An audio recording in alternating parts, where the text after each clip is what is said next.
No creo. Sí, porque, o sea, me imagino que también tiene que ver un poco con las medidas de control El sistema de salud de del los sistema de salud. países, digamos, todos en principio ya fueron capacitados por OPS para Ujú. el diagnóstico, pero son temas políticos, ¿verdad? Entonces hay países que por su situación política prefieren decir que todo está en calma y que no hay nada. Mm. Entonces, bueno, Panamá decía no teníamos nada. Y Y cuando de nosotros repente se dijimos que ve. el señor estuvo en Tocumen y todo, Wow. un caso de una española o de una panameña que venía de España, y el día siguiente 8 casos y un muerto. O sea, es muy raro que, pum, fuera tan explosivo. Cuba ya tenía casos también, Y sí, yo de Cuba supe hace como 1 o 2 días más ¿sí? bien. Y la señora, la tía del médico, venía de Cuba. Ujú. Estuvo como un mes. Entonces decimos, y tenemos hipótesis, ¿será que lo agarró en Cuba? La sobrina que iba por ella venía de Estados Unidos. Mm. Buenas tardes, gracias por acompañarnos este viernes. Hoy está con nosotros el doctor Roberto Arroba, él es coordinador nacional de influenza y otras virosis respiratorias del Ministerio de Salud.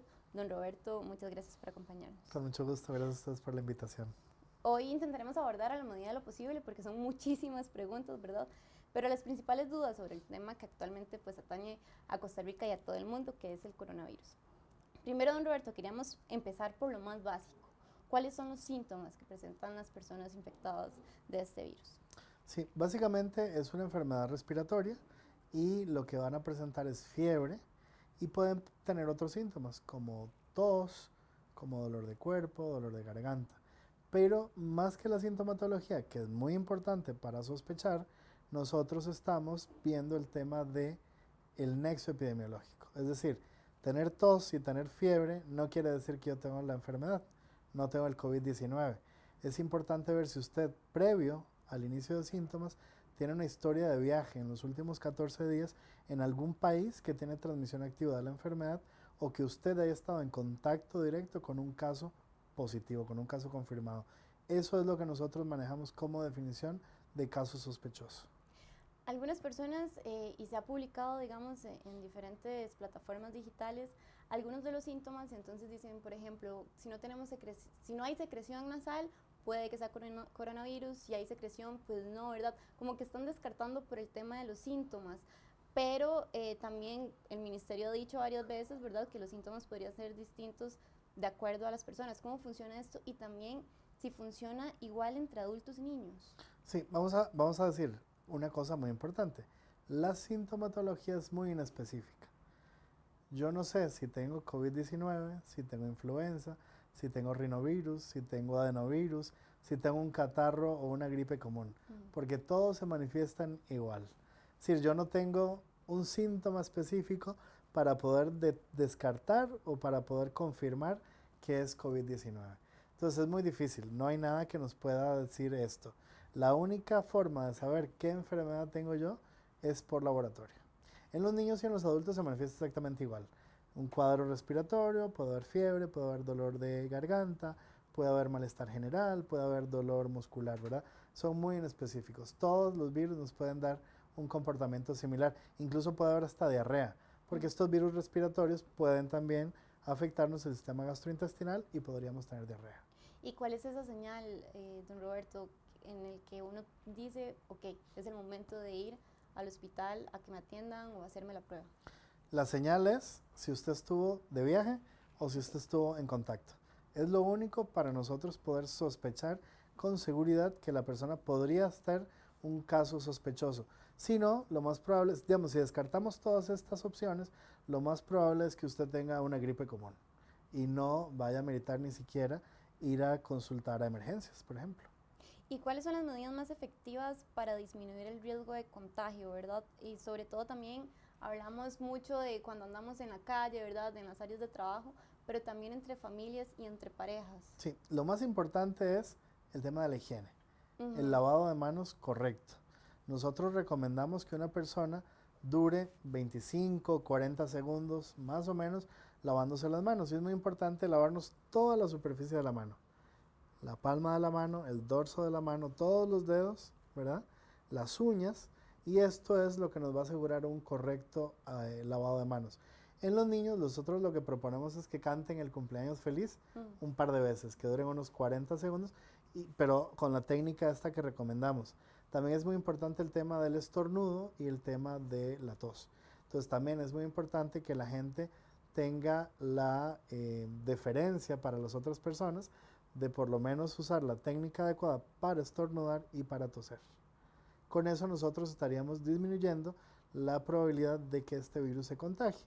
Otras cosas importantes, la limpieza de las superficies, porque yo con mis manos podría tener el virus y lo pongo en estas superficies y puede quedar. Y si otra persona viene, toca y se lleva la mano a la boca, a la nariz o a los ojos, podríamos estar transmitiendo la enfermedad. En la familia, bueno, es muy importante el tema de la familia. Si tenemos adultos mayores que viven con nosotros o que nosotros los visitamos con una frecuencia, si yo estoy enfermo, si tengo síntomas respiratorios, mejor no visitarlos. Con los niños la misma historia, ¿verdad? Porque los niños y los adultos mayores son los que están en mayor riesgo, no para la enfermedad, que son los adultos mayores y no tanto los niños, sino en general para cualquier otra enfermedad viral, ¿verdad? Entonces es muy importante esto. Con las parejas, es muy complicado decirle no bese a su esposa, claro, no bese a su novio, porque entonces van a decir, ¿y cómo hacemos, verdad? Pero es una recomendación general el tema de los saludos, de los abrazos, tratar en la medida posible de evitarlos, pero bueno, si tenemos a la pareja y uno quiere abrazarla o besarla, pues por lo menos habernos limpiado bien las manos, limpiarnos la boca, la nariz, ¿verdad? Para por lo menos tratar de disminuir en la medida de lo posible el tema de contagio del virus. Lo mismo en el trabajo. Lo más importante aquí es superficies de trabajo, limpiar bien, el estornudo, el tosido, lavado de manos, y con los compañeros evitar también en la medida de lo posible el darnos la mano, el abrazarnos, el darnos un beso en el cachete, porque eso podríamos estar transmitiendo la enfermedad. Lo que ahora mismo en el ministerio estamos recomendando es un saludo, que puede ser nada más como decir hola, adiós, o hay otras personas que se dan ahora el codo, hay personas que se dan los pies, entonces son diferentes maneras de saludarnos. Al final cada quien es libre de hacerlo como quiere, pero que sí que no haya un contacto directo con las personas para que no vayamos a contagiarnos de la enfermedad. Sí, aquí lo que sobran son las formas de saludar. Exacto. Para explicarle rápidamente a la gente cómo es el contagio, ¿verdad? Y también dos preguntas a esto, porque teníamos la duda de si se ha estudiado si el contagio puede ser, por ejemplo, por transmisión sexual o bien por medio de sangre. Sí, la forma de transmisión de la enfermedad es por vía respiratoria, es decir, por la saliva. Las gotitas de saliva, nosotros cuando hablamos no nos damos cuenta porque son microscópicas, pero estamos expulsando saliva. Ya no sea cuando estornudamos, que es explosivo, ¿verdad? Como sale la saliva, o cuando tosemos. No se ha demostrado que haya transmisión sexual ni que haya transmisión por sangre, únicamente es por vía respiratoria. Entonces, por eso es la importancia de las técnicas de higiene para disminuir la probabilidad de contagio de la enfermedad. ¿Y cuál debería también ser, digamos, la distancia que yo debería guardar con la gente mientras voy caminando o mientras estoy en mi trabajo? Lo recomendable es una distancia mínima de 1 metro. En el ministerio igual hemos sacado lineamientos y recomendaciones y hemos dicho 1.8 metros. Eso sería lo mínimo recomendable, aunque ya sabemos que a una distancia de 1 metro la probabilidad de que la saliva, las gotitas lleguen es menor. Lo de los 2 metros es sobre todo para estornudo y para tos. Ok. Les recordamos a quienes nos están viendo que pueden hacer sus consultas en los comentarios de la publicación. Queríamos también preguntarle, don Roberto, acerca de una vez, digamos, que se diagnostica a una persona como positiva con coronavirus, ¿cuál es el seguimiento que se le da a esta persona? ¿De qué manera se buscan también a quienes estuvieron en contacto con ella? También explicarle un poco a la gente qué prueba es la que se hace, ¿verdad? Y si se les aísla, quiénes están, digamos, cuáles personas deben internarse y cuáles deben aislarse, y si se desinfectan los espacios en los que estuvieron pues estas personas. Vamos a ver, son varias preguntas, espero contestarlas se todas, las hice en un combo y si no usted me dice algo claro que me quede por fuera. Cuando tenemos un caso sospechoso, ¿verdad?, que cumple con la definición de que estuvo de viaje y tiene síntomas, o tuvo contacto con una persona confirmada por la enfermedad, nosotros lo aislamos. Ya eso es lo primero que hacemos. Hay que valorar su condición de salud. Si es una persona con una condición delicada o que está con una dificultad respiratoria que amerite hospitalización, son los casos graves los que se hospitalizan. El 80% de los casos tienen un curso benigno. No necesitan hospitalizarse, se quedan en su casa, y se quedan aislados. Entonces, ¿qué hacemos? Cuando el tratamiento es en la casa, es un tratamiento sintomático. Hay que decir que la enfermedad no tiene cura, no hay vacuna para la enfermedad. La vacuna es la higiene, es lo más importante. Entonces, ¿qué les damos a estas personas en su casa? Tratamiento sintomático. Está con fiebre, le damos un antipirético para bajar la temperatura. Está con dolor de cuerpo, dolor muscular, le damos un analgésico o un antiinflamatorio. Está con tos, le damos un antitusivo. Ese es el manejo de la casa. Y además una muy buena hidratación. Cuando la persona está en una condición grave, se hospitaliza. Y en algunos casos ameritarán probablemente la unidad de cuidados intensivos, pueden estar intubados, pueden tener ventilación mecánica, más todos los cuidados ya que amerite cada caso individualmente. No sé qué otras preguntas eran. ¿Cuáles son las personas de más riesgo, don Roberto? Sí. Porque también existe la pregunta de, ok, si es digamos, un virus respiratorio, ¿cómo es que llega a complicarse tanto para que una persona esté en cuidados Sí, intensivos? lo que hemos visto de los 115,000 casos más o menos que van diagnosticados al día de hoy es que las personas que tienen, los adultos mayores, es decir, personas mayores de 60 años, mayores de 65 años en general y que tienen una enfermedad crónica, son diabéticos, son hipertensos, padecen del corazón, padecen de los pulmones, de los riñones, del hígado, etcétera, son las personas que tienen más riesgo. Aplica lo mismo para personas que tengan cáncer o que estén en quimio o en radioterapia, porque su sistema inmunológico está disminuido. Entonces, estas personas son las de mayor riesgo, son a las que tenemos que cuidar más. Son aquellas que no deberíamos de visitar si nosotros estamos con una enfermedad respiratoria, que puede ser COVID o puede ser cualquier otra, porque ellos al tener su sistema inmunológico disminuido, fácilmente se enferman y podrían complicarse y podrían fallecer, que es lo que nosotros queremos evitar. No hablamos sobre la prueba, para Sí, explicar a la gente también. cómo es la prueba, o sea, cómo es el proceso que se lleva desde INCIENSA para la prueba. Sí, el examen que se hace es lo que se conoce como un hisopado nasofaringeo. Usamos un aplicador con una telita que se llama de Dacron, es un tecnicismo, ¿verdad?, que usan los microbiólogos, y lo que se hace es que este aparatito, este aplicador, se introduce en la fosa nasal. Es una prueba incómoda, es molesta, hay personas que incluso se les pueden salir las lágrimas por la incomodidad o algunos pueden incluso estornudar. Nos damos cuenta de que esto está bien tomado cuando pasa eso, porque si no, es probablemente no pasó, ¿verdad? La nariz, cuando uno, si la gente se mete el dedo en la nariz, ahora que tenemos como una pared, bueno, el aplicador es lo que hacemos con eso. Tenemos que introducirlo de manera que topemos con algo y cuando topamos ahí es que ya estamos entrando en faringe. Entonces es cuando la gente siente esta incomodidad y le da por estornudar, toser o llorar, ¿verdad? Entonces tomamos de una fosa nasal, sacamos y hacemos lo mismo con la otra fosa nasal. Posteriormente esto se introduce en un líquido que es un medio de transporte viral o puede ser solución fisiológica. Cuando tomamos esta muestra y si está bien tomada, ahora sí lo mandamos a INCIENSA. INCIENSA hace todo el proceso ya del análisis de la muestra y probablemente en unas 24 o 48 horas vamos a tener ya el resultado y con eso determinamos si la persona dio positivo o dio negativo por el COVID-19.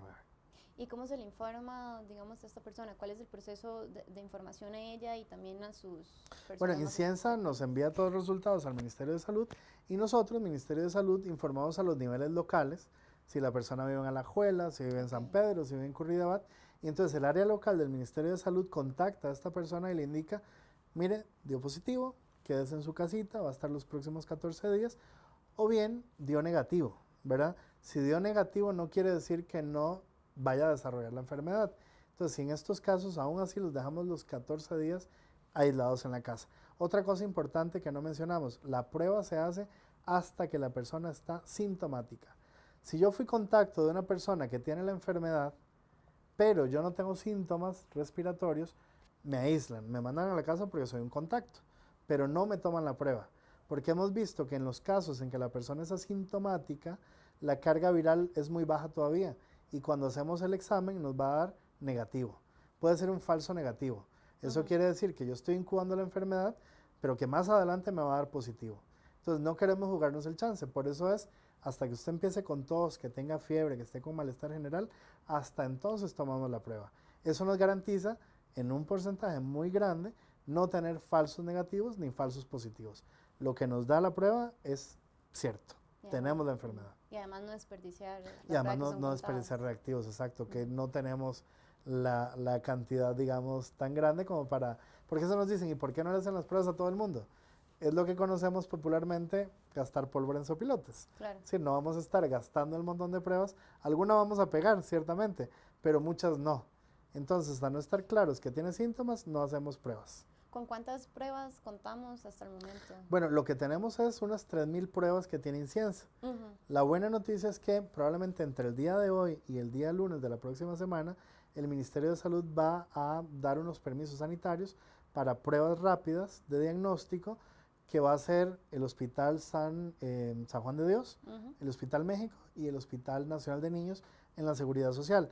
Y además a nivel privado, probablemente varias clínicas, varios hospitales van a tener estas pruebas para también hacerlas en la población. Esto es muy bueno porque aliviamos un poco toda la carga de muestras que tenemos en Inciensa y ya estos diagnósticos nos van a dar positivos, no tienen que ir a Inciensa para nosotros decir positivo es positivo, sino que el Inciensa ahora lo que va a hacer es el trabajo que siempre realiza, que es la parte de vigilancia y la parte del control de calidad de las muestras.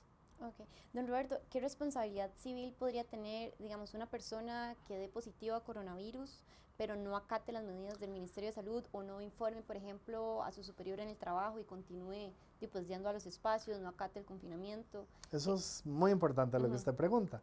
Todas las personas que han sido positivos o que son casos sospechosos porque tuvieron contacto con un caso Ajá. positivo, se tienen que ir a su casa, si no son graves, se tienen que aislar por 14 días. Ok. Entonces el Ministerio de Salud del nivel local le gira una orden sanitaria a la persona para que usted se quede en su casa. Si usted no cumple con esta orden sanitaria, eso es lo que nosotros conocemos como un desacato. Y un desacato es un delito. Y por lo tanto, si una persona no cumple con esta orden, podría tener problemas legales e incluso podría ir a la cárcel. O sea, el tema es muy serio como para nosotros no cumplirlo. Y lo mismo pasa si una persona no informa a su patrono, ¿verdad? O sea, eso es una mala práctica. Tal vez la gente diga, es que mejor no le digo nada y me quedo trabajando porque es una gripe común, pero al final podría estar yo regando el virus en toda la empresa, en todo el lugar de trabajo y tener muchos casos. Entonces, siempre ante la duda, mejor quedarse en la casa, avisarle al jefe, mejor no voy a ir hoy, voy a esperar a que llamemos al Ministerio de Salud para ver si lo mío cumple o no cumple con una definición de caso sospechoso. Y esto, digamos, en las personas que el Ministerio de Salud tiene control, ¿qué pasa también? Y aquí es para también hacer un llamado de verdad a quienes están viendo, las personas que presentan síntomas, por ejemplo, ya falta de aire y demás, pero no asisten a los centros de salud ni se hacen la prueba y podrían pues, estar, digamos, contagiando a más personas. Sí, es muy importante, ¿verdad? Nosotros apelamos a que la gente sea honrada, Ujú. que nos diga, que consulte, que llame, para poder ver si la persona cumpliría o no con una definición de caso. Si no nos informan, si no nos avisan, desgraciadamente no contamos con una bolita de cristal para decir, Claro. mira, esta persona está enferma, tiene tos y anduvo en China o anduvo en otro país. Porque si la gente no nos informa, es como que es imposible darnos cuenta. Entonces, si la persona no informa, puede ser que otra persona del círculo más cercano o del círculo laboral nos informe al Ministerio de Salud. Y nosotros haríamos la investigación, tendríamos que llamar al lugar de trabajo o llamar a la casa de habitación para empezar a hacer toda la investigación y valorar si cumple o no cumple con un criterio de caso sospechoso. Pero sí, si la gente no nos informa, es un problema, va a ser un problema de salud pública que se nos podría salir de las manos. ¿Hay alguna línea en específico a la que uno pueda llamar y consultar sobre este tipo de casos? Sí, hay una línea, bueno, hasta el día de hoy el 911 era como la línea a la que teníamos para llamar. El ministro de Salud el día de hoy está anunciando una línea nueva, pero no tengo el número exacto, se los podemos conseguir para que luego entonces se le pueda informar a la población, llamen a este número y ahí es una línea directa que va a estar 24 horas, 7 días a la semana para hacer esta análisis y valorar si la persona podría o no cumplir con un criterio de caso sospechoso. ¿Qué pasa también, don Roberto, perdón, con estas personas que deben de ir, digamos, frecuentemente al hospital porque padecen alguna enfermedad crónica? ¿Qué medidas también se están tomando para evitar, digamos, focos de contagio en los centros de salud. Sí, aquí la indicación importante es, tengo que ir al hospital a mi cita o voy porque voy a visitar a una persona, ¿verdad? Esas son las cosas que hay que valorar. Todas las personas que van a ir de visita, yo les diría, mejor traten de no ir porque podríamos estar, digamos, enfermándonos o enfermando a otras personas. Si tengo que ir porque mi cita es obligada, pues voy, ¿verdad? Entonces todo eso se tiene que valorar en su momento para justamente evitar algún problema de salud.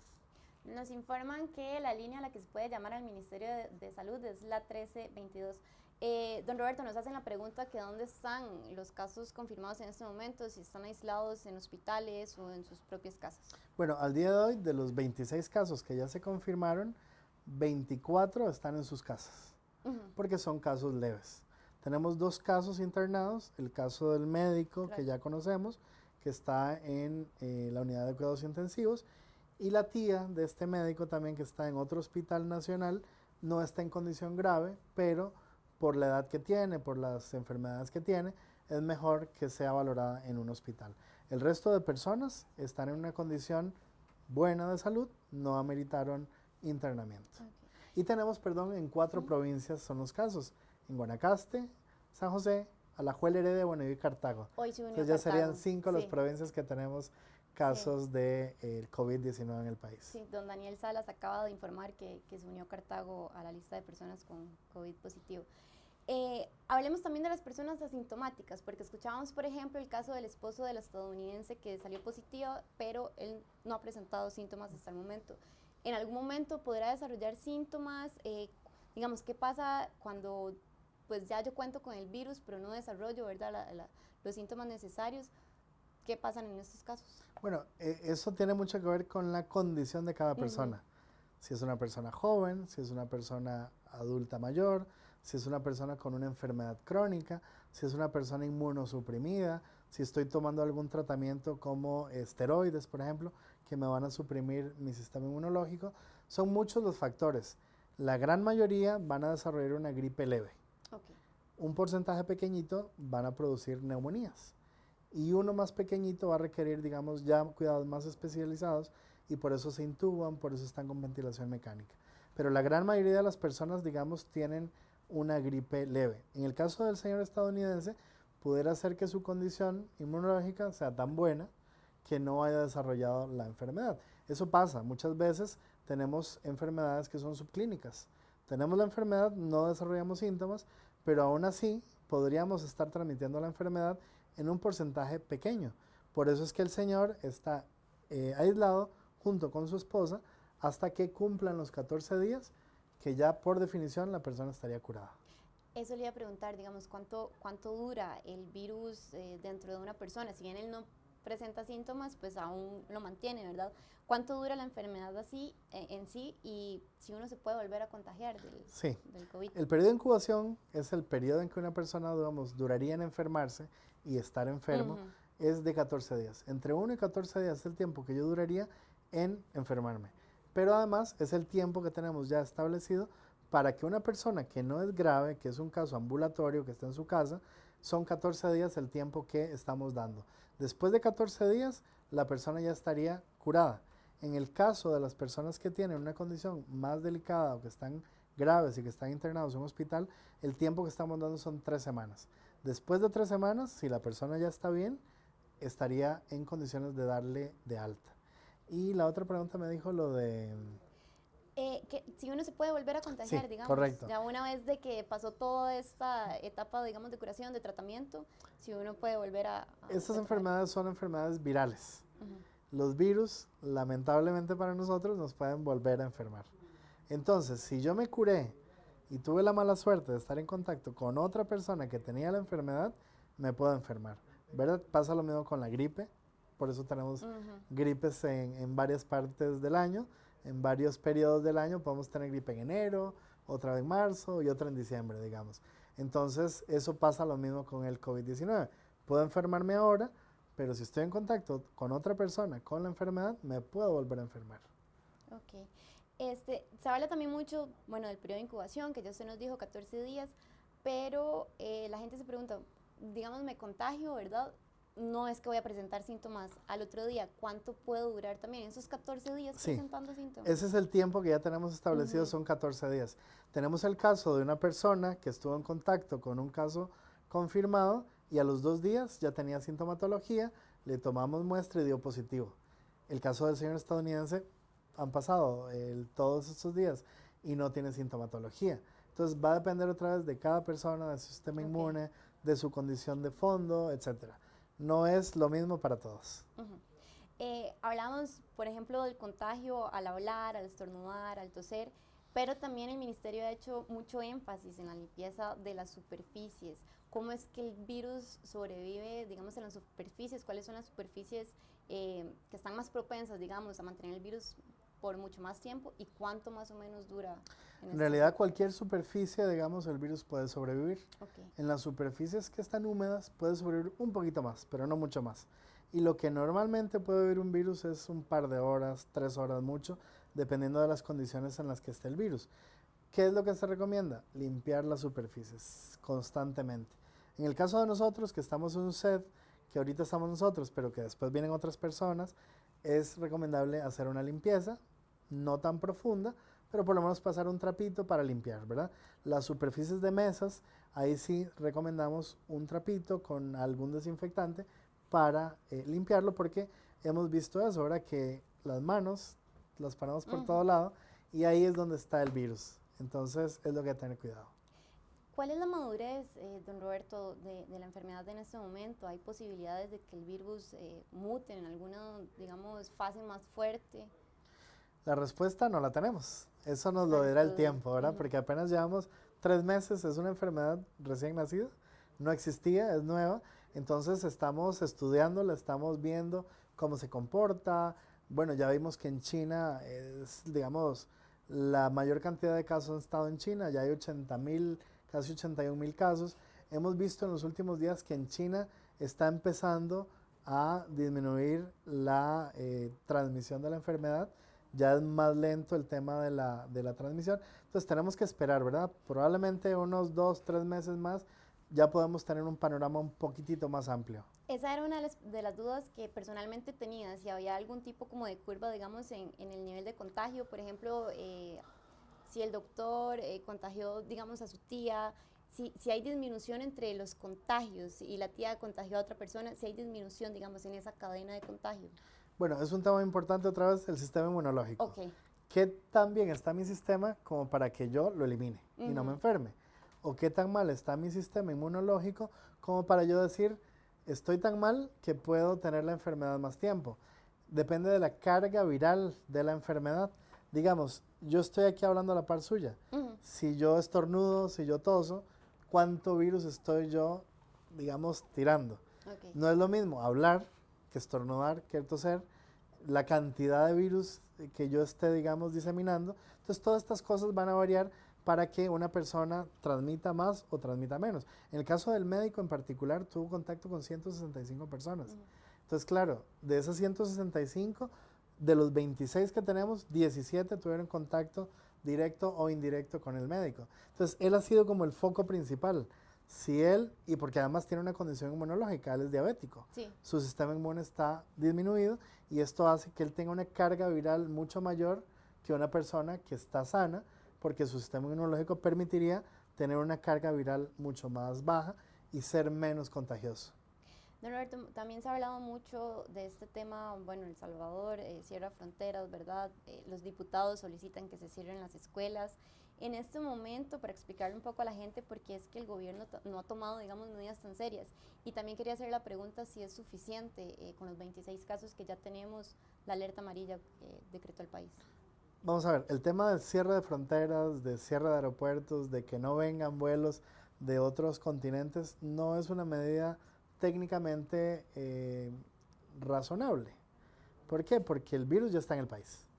Si ahorita yo digo, bueno, cerramos aeropuertos, resulta que las fronteras, aunque cerramos las fronteras por tierra o por mar, mucha gente ingresa por puestos fronterizos ilegales. Eso no lo podemos controlar tan fácilmente. Entonces ahí es donde uno dice, ¿qué tan importante es esta medida? Al final de cuentas, Ni siquiera la Organización Mundial de la Salud está recomendando el cierre de fronteras, el cierre de países.